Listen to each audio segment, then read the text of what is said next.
करता हूँ कि आवाज़ तो मेरी ठीक आ ही रही होगी। ठीक है। अच्छा, ये तो हम लोग अपने YouTube के लिए बना ही रहे हैं, ठीक।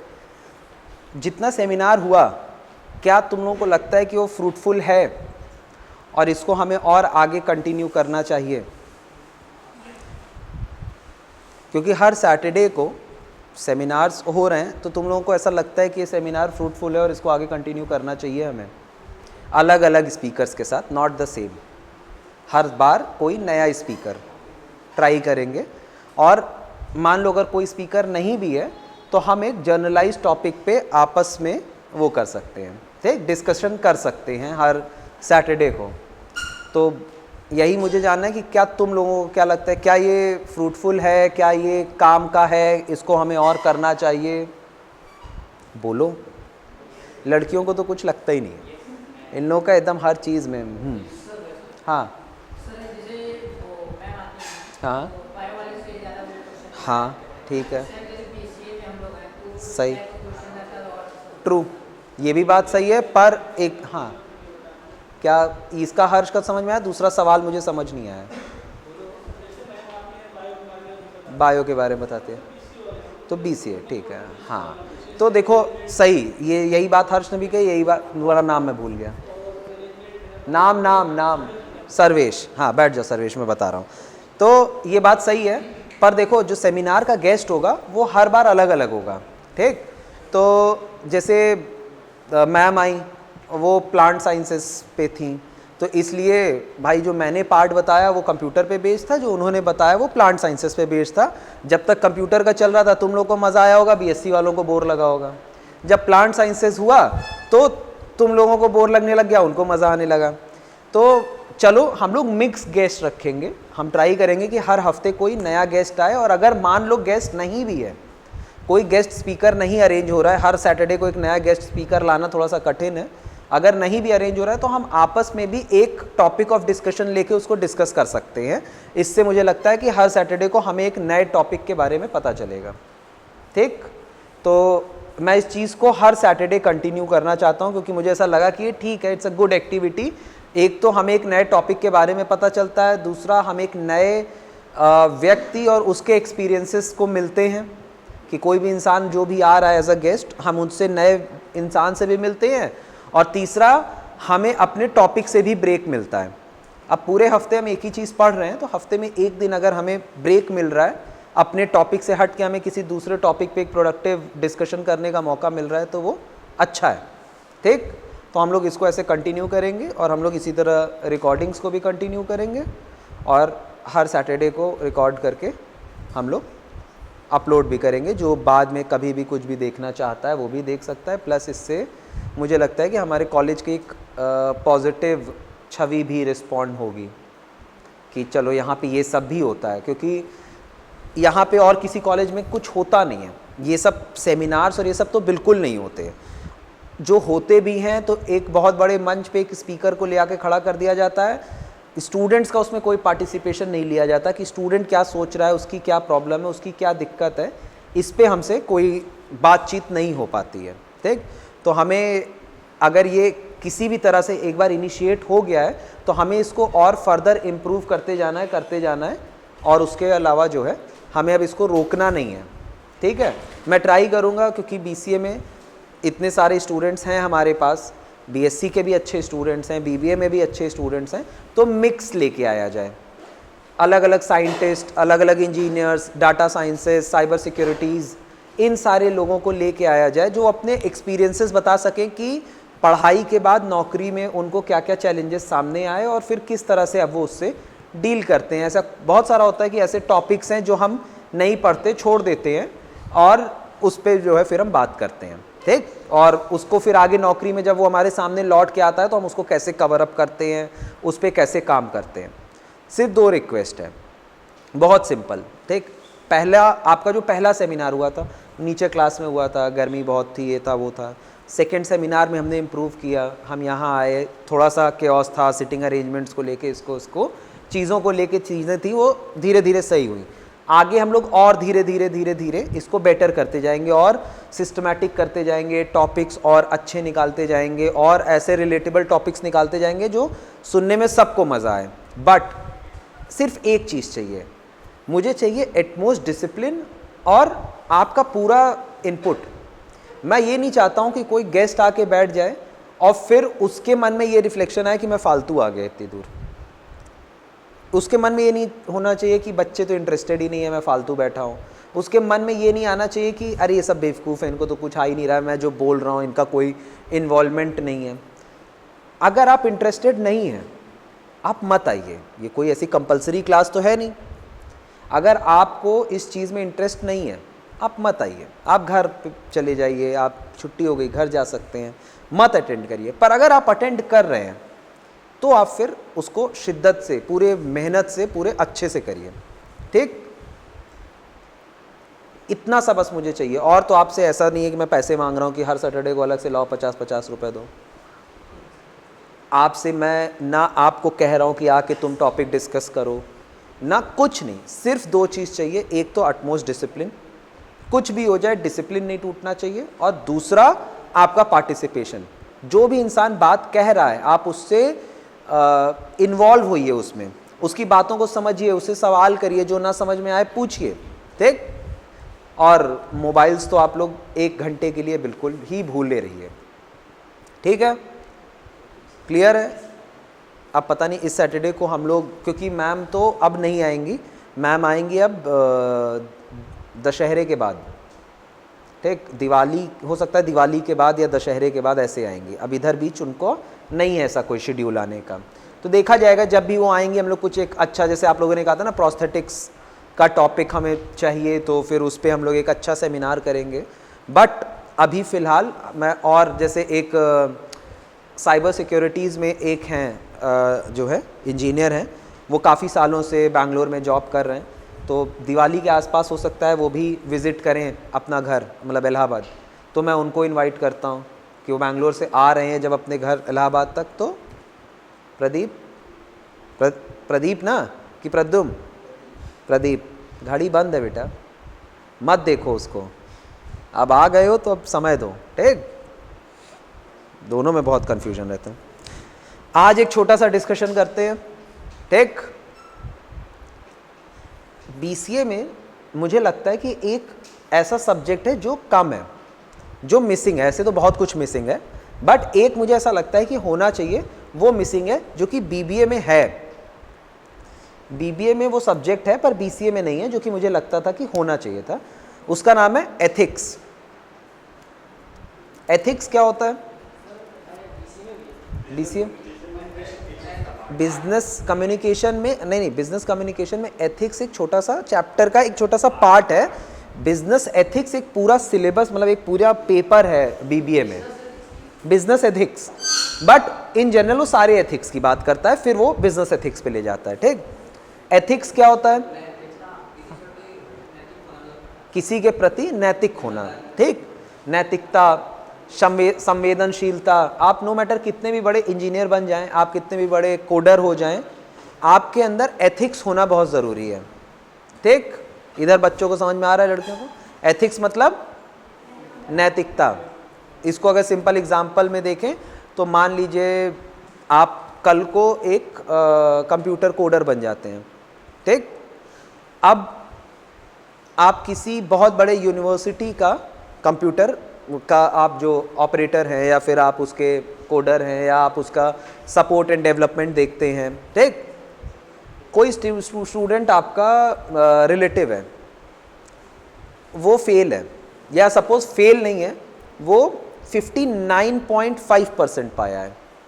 वो आपके पास आता है और कहता है कि दीदी अगर आप मुझे 5 नंबर या 2 नंबर या 3 नंबर और बढ़ा देंगे तो मेरा 60% हो जाएगा। आप कोडर हैं, आपको पता है कि मेरे पास एक्सेस है, मैं इसी यूनिवर्सिटी के लिए सारा डेटाबेस कोड करती हूँ, मैं अगर इसका 3 नंबर बढ़ा दूंगी तो ये 60% हो जाएगा। 3 नंबर में कुछ नहीं होने वाला, यूनिवर्सिटी को कभी पता नहीं चलने वाला कि ऐसा कुछ हुआ। कभी पता भी चलेगा तो आपके ऊपर कभी बात नहीं आने वाली, क्योंकि कोई इतना इमेजिन ही नहीं कर सकता ना कि किसी ने कोड में जाके रिजल्ट को चेंज कर दिया, ठीक। आप करेंगी?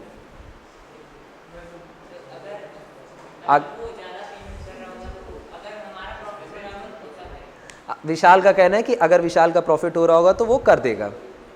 ठीक, क्या नैन्सी?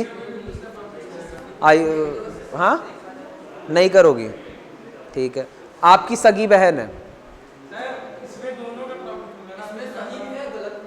क्या? अच्छा, वही दोनों का प्रॉफिट, मतलब उसका पैसा बढ़ जाएगा, उसका नंबर बढ़ जाएगा और तुम्हारा प्रॉफिट बन जाएगा ना। ठीक, क्यों हर्षिता? मान लो तुम्हारी सगी बहन है, करोगी? क्यों? किसी को पता नहीं चलेगा।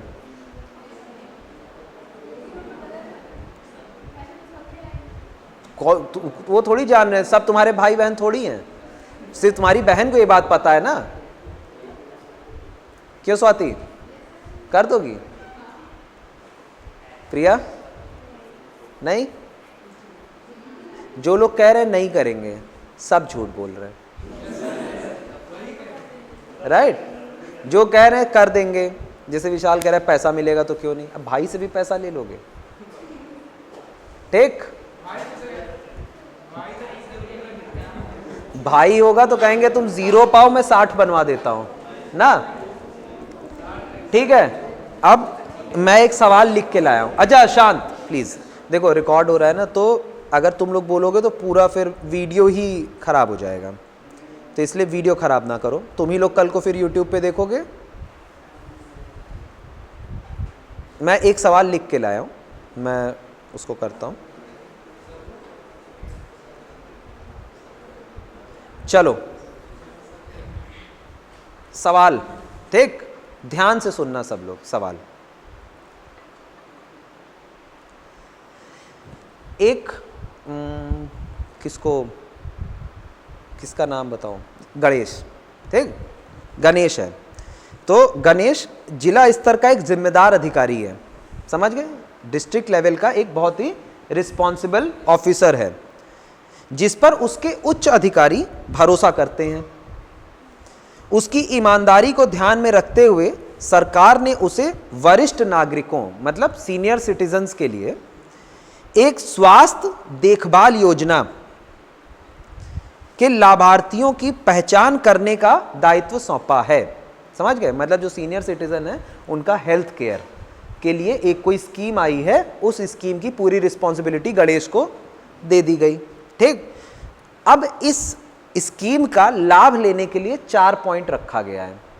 पहला पॉइंट यह है कि जिसको ये लाभार्थी, मतलब जो ये बेनिफिशियरी हैं, जिस ये योजना लेना चाहते हैं, 60 वर्ष या उससे अधिक आयु के हों, पहला।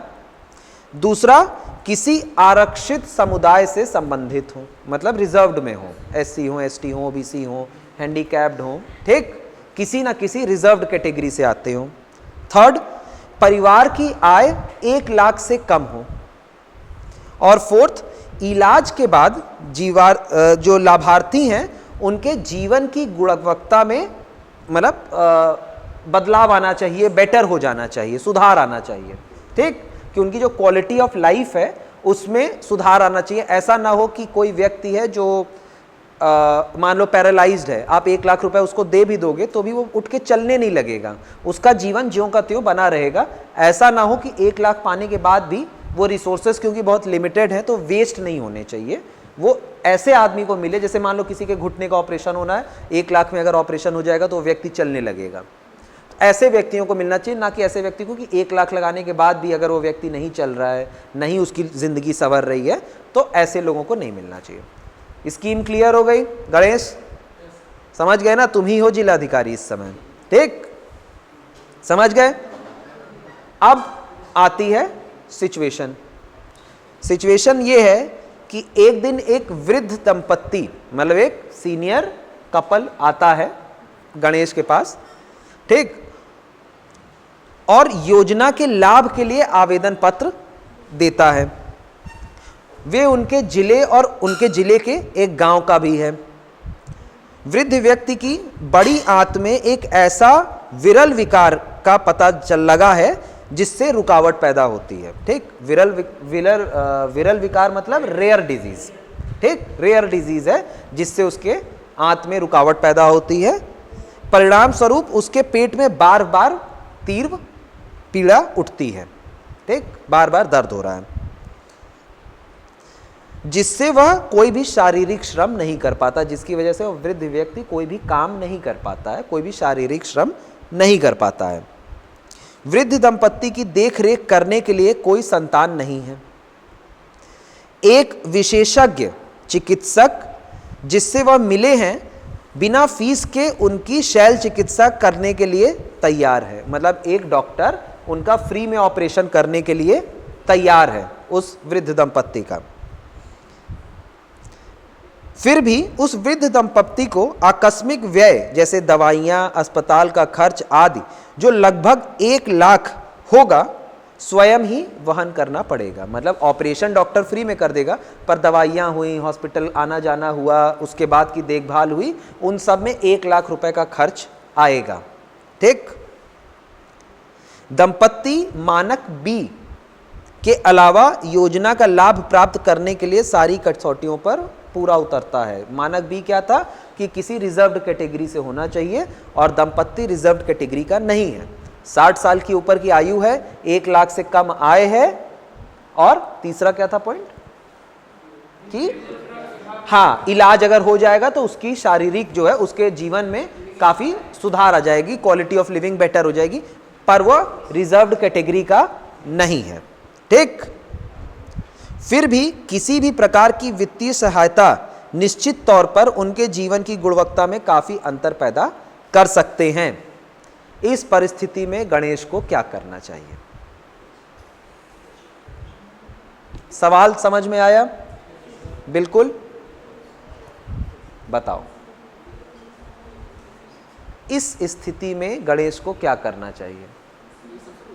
सबके लिए ओपन टू ऑल क्वेश्चन है। मैं आप लोगों का प्रोस्पेक्टिव देखना चाहता हूं कि आपको क्या लगता है कि क्या होना चाहिए। ये एथिक्स का सवाल है। ठीक, समझ में आ गया ना? इसमें कोई सवाल ना, इसमें कोई जवाब गलत तो है ही नहीं।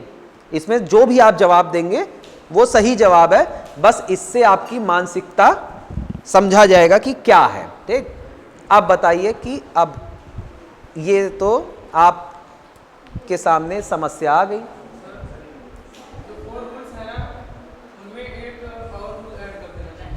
अच्छा ठीक है, अब हाँ सुनिए, पहला क्या नाम फिर बोल, हरिओम। हरिओम का कहना है कि जो 4 रूल है उसमें एक रूल और ऐड हो जाना चाहिए। ठीक,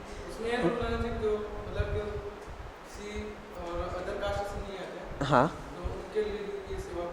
अब जो ये हरिओम कह रहा है, हरिओम तुम उच्च स्तर के जिलाधिकारी हो, कानून बनाना तुम्हारा काम नहीं है।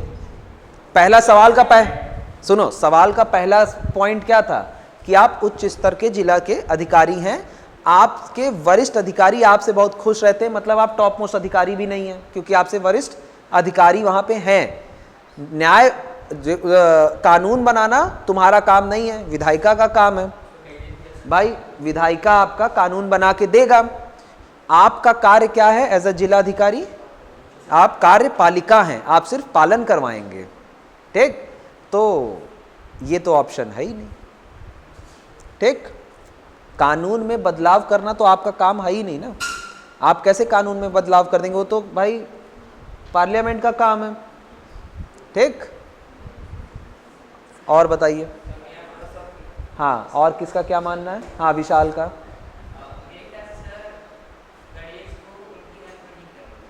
गणेश को उनकी हेल्प नहीं करनी चाहिए, क्यों?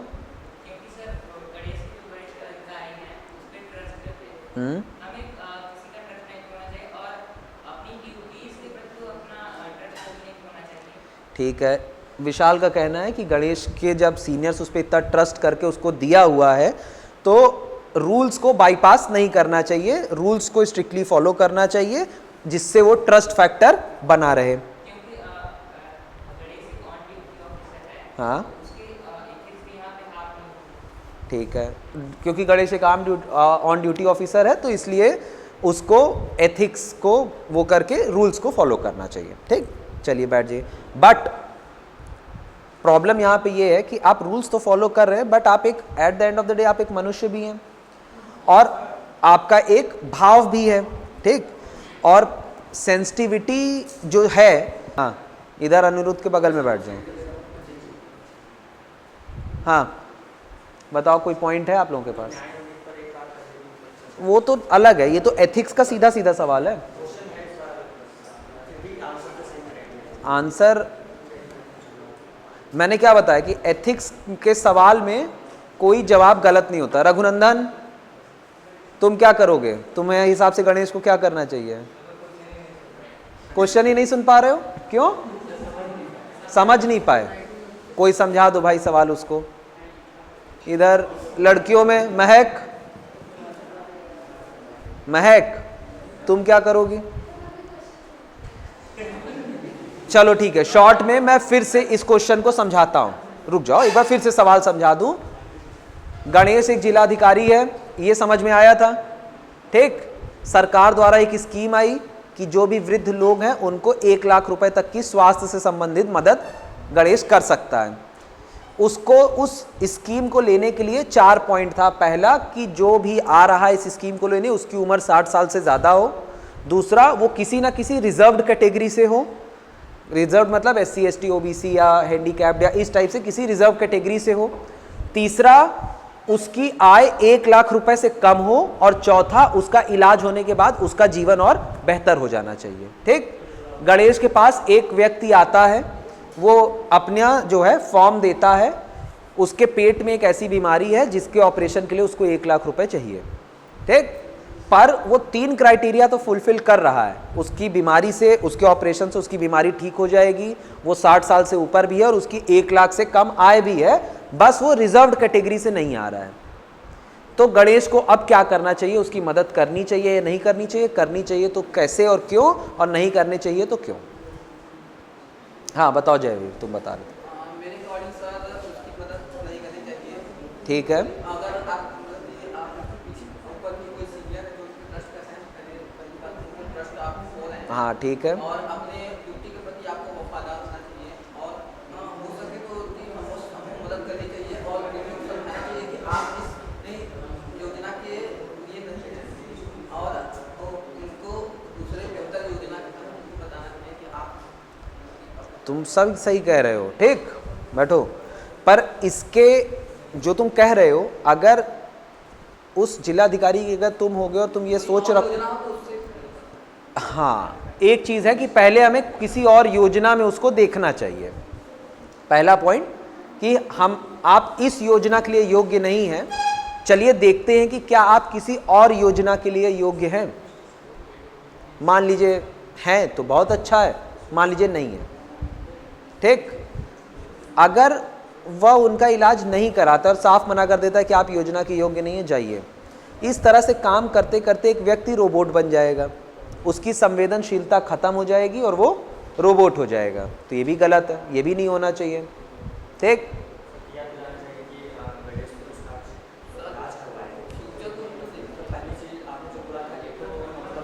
शांत, तेज बोलो एकदम। हाँ हाँ, बेटे हैं ही नहीं, संतान नहीं है। तो पहली चीज़ है कि उसे मदद की जरूरत है, लेकिन अब वो इस काबिल भी नहीं है कि मान लीजिए 60 के ऊपर है कि 60 के ऊपर है, बस एक कागज नहीं को जाता। हाँ, तो ये चाहिए कि मतलब अब वो शारीरिक रूप से कोई मेहनत नहीं कर सकता, यानी कि उन पैसों का उसमें कुछ खास कुछ नहीं पड़ेगा, लेकिन फिर भी गणेश को उसका इलाज करवाना चाहिए एथिक्स के ऊपर जाकर, क्योंकि एथिक्स डील करते हैं, और अगर बाईपास करना हो तो वो नियम को ना तोड़ते हुए सेविंग्स का यूज़ करें या अपनी सैलरी का यूज़ करके उसका इलाज करवा सकता है। ठीक है। ऋषभ का कहना है कि अगर योजना में नहीं भी हो रहा है तो उसको अपने जेब से पैसा लगा के इलाज करवा देना चाहिए, ठीक। पर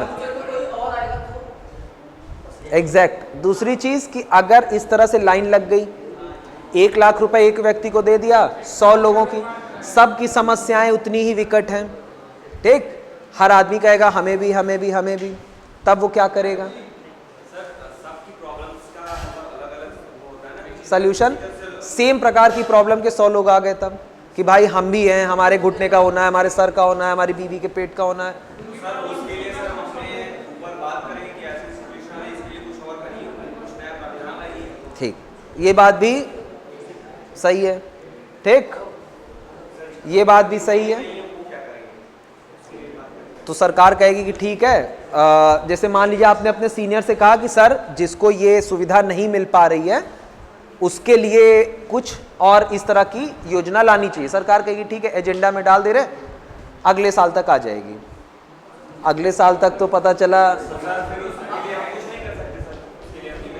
उसके लिए, इसको क्या कहते हैं जानते हो? जैसे इसके लिए एक टर्म यूज है, हाँ, इसके लिए एक टर्म यूज होता है कि जैसे इन्होंने कहा ना कि मैंने प्रयास किया, मैंने चिट्ठी लिखी अपने सीनियर को, सीनियर ने उसको आगे फॉरवर्ड करी मुख्यमंत्री को, मुख्यमंत्री कहे कि ठीक है मैं देखता हूँ, आपने 2-3 बार फ़ोन किया कि सर वो आपको एक चिट्ठी दी थी, क्या हुआ उसका, हाँ, अब वो आप कहे कि जो है हाँ देखते हैं, इसको कहते हैं एम्पैथी फटीग।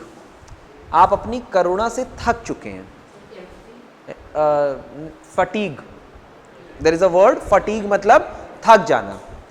आप अपनी करुणा से थक चुके हैं, ठीक, आप करते रहेंगे, पर आपके पास अपना भी तो एक बहुत बड़ा वर्कलोड है ना। आप कहेंगे कि यार छोड़ो, नहीं हो पा रहा है भाई, अगले साल आना, इस साल ऐसी कोई योजना नहीं है, ठीक। आप शुरू तो किया आपने बहुत जोश में, बट फिर एक पॉइंट के बाद जब आपको ब्लॉकेज मिला और आपके ऊपर अपना भी एक बहुत बड़ा काम का लोड था, तो एम्पैथी फटीग में आपने आके छोड़ दिया, ठीक।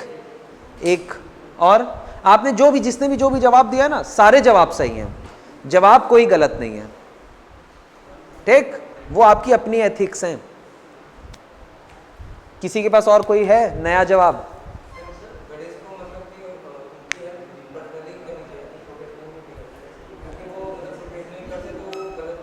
ठीक है, जेब से, वही तो उन्होंने कहा ना, सेम चीज, पर उनके बगल वाले बैठे व्यक्ति ने तुरंत ये कहा कि एक के बाद फिर ऐसे तो लाइन लग जाएगी लोगों की। एक जिलाधिकारी की मान लीजिए 1.5 लाख 2 लाख रुपए तनख्वाह है, एक आदमी का हर महीने वो ऐसे कराते चलेगा तो खुद क्या खाएगा, उसको खुद योजनाओं की जरूरत पड़ेगी। हाँ बताओ त्रियंबक।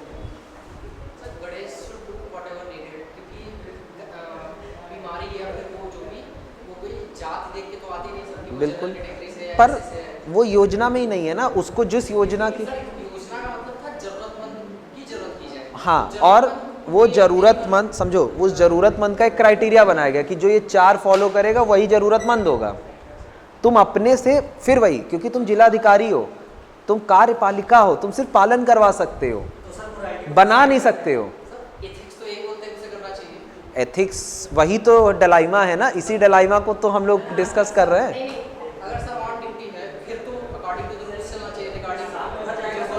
अगर वो अकॉर्डिंग टू रूल्स चलता है, अगर वो नियम को फॉलो करता है, रूल्स एंड रेगुलेशंस को फॉलो करता है, तो उसका एथिक्स मरेगा। अगर एथिक्स को फॉलो करता है तो रूल मरेंगे।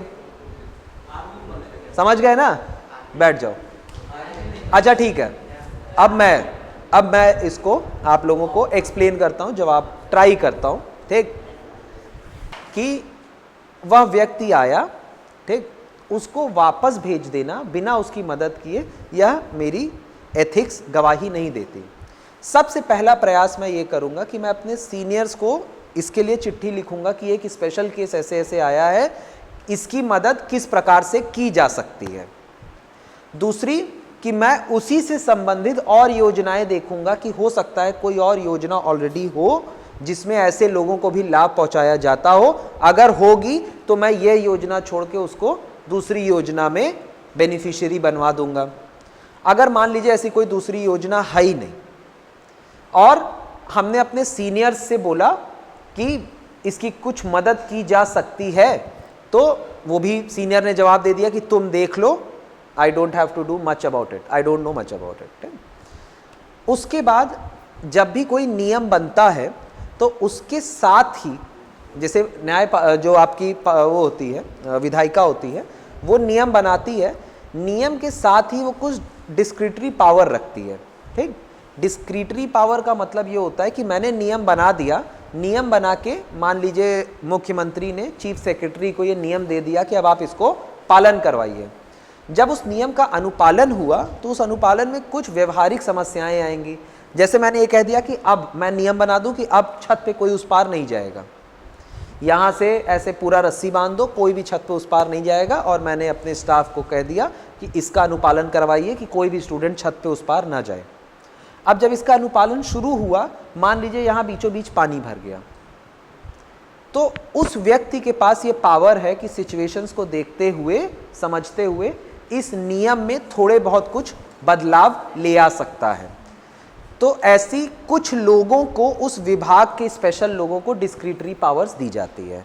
तो मेरा, अगर मैं बहुत उसकी मदद करना ही चाहता हूँ, तो मैं इस चीज़ का पता करूँ कि जब ये मतलब ये बना, ये नियम, ये जो जिस योजना के तहत मैं इसको लाभ देने का प्रयास कर रहा हूँ, उसकी डिस्क्रिटरी पावर्स किसके पास है।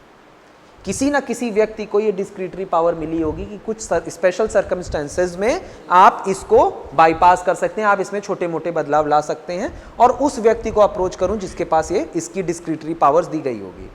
मान लीजिए वो व्यक्ति बहुत बड़ा है, बहुत ऊंचा है, मेरी उसके तक पहुंच नहीं है, मैंने सारे प्रयास कर लिए और वो तब भी नहीं हो पाया, कोई योजना भी नहीं मिली, सीनियर्स ने भी मना कर दिया, और जिस व्यक्ति के पास डिस्क्रिटरी पावर्स थी इस नियम में थोड़ा बहुत संशोधन लाने की, उस व्यक्ति से भी मेरी मुलाकात नहीं हो पाई, उसने मेरी बात नहीं सुनी। ठीक, यहाँ पे अब आपकी जो मैंने बताया ना एम्पैथी फटीग कि अब आपकी सिस्टम से रिक्वेस्ट करने की क्षमताएं खत्म हो गई, अब आपके अंदर थकावट आ गई कि अब मैं इसके लिए और कितना दौड़ूं।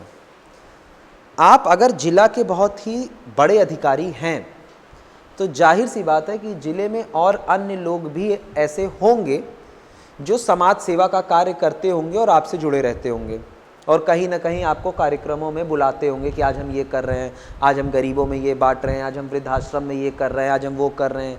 बहुत सारी NGOs होंगी, सोसाइटीज़ होंगी, या बहुत सारी ऐसे मंदिर की संस्थानें होती हैं जो भंडारे करती हैं, वृद्ध में कपड़े बांटती हैं, वृद्धों के लिए, जो वृद्ध लोगों के लिए कुछ ना कुछ करती हैं। एज अ जिलाधिकारी आपके पास सबकी नॉलेज होगी, आपको पता होगा कि पूरे ज़िले में कौन कौन व्यक्ति है जो ऐसा कर रहा है। ठीक, तो आप इस पर्टिकुलर वृद्ध व्यक्ति को ऐसे NGO से मिलवा सकते हैं जो उनको 1 लाख रुपए की व्यवस्था करके दे सकते हैं। ठीक, या कोई इंडिविजुअल मान सकते हैं कि कोई एक व्यक्ति है जो बहुत ज़्यादा दान पुण्य करता है, आप कह दीजिए कि जाइए इनसे मिल लीजिए, ये यहाँ के बहुत बड़े सेठ हैं, यहाँ के बहुत बड़े बिजनेसमैन हैं, यहाँ के बहुत बड़े व्यक्ति हैं और ये ऐसे दान करते रहते हैं, आप जाइए, मैं बोल दे रहा हूँ फ़ोन करके, मैं पर्सनली उनसे रिक्वेस्ट कर ले रहा हूँ कि आपकी मदद करें, और इस तरह से भी उस वृद्ध व्यक्ति की मदद हो सकती है।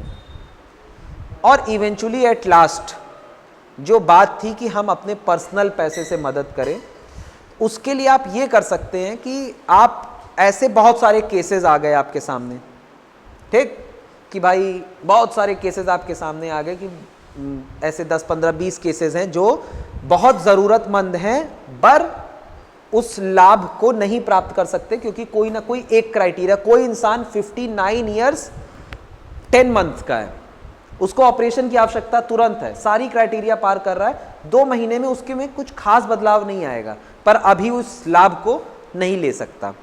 ठीक, कोई व्यक्ति है जिसकी आय 1,20,000 रुपए है, वो इस लाभ को नहीं ले सकता। हम सिर्फ रिजर्व कैटेगरी की बात नहीं कर रहे हैं, बहुत सारे, इसके लिए आप उसको लाभार्थी नहीं बना सकते। आप उसकी सिचुएशन और कंडीशन जानते हुए भी कि वो बहुत नीडी पर्सन है, पर आप नहीं बना सकते।